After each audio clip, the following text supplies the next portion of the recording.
Ég sá þig ekki þarna. Hér á Vittit heimilinu eru jólin í ansi óhefðbundnum búning.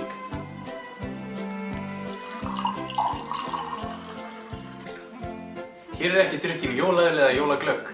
Hér einungis drukkin Vittit. Færum okkur aðeins. Ég vona að þið séu að hafa það gott yfir hátíðarnar, kæru Facebook-vinir. Af því ég hef það líka rosalega gott. En ég er með svolítið skondið í huga. En þannig mál mér vexti að mig. Mér langar svolítið að gefa einhverjum knús og eitt Vittit.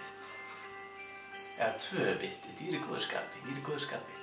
En það eina sem þú þarft að gera er að deila þessu myndbandi. Þannig að ég myndi gera það núna. Og eigið þið gleðilegt og farsæl komandi ár. En jæja, ég hef ekki tíma til að tala við ykkur. Við sjáumst.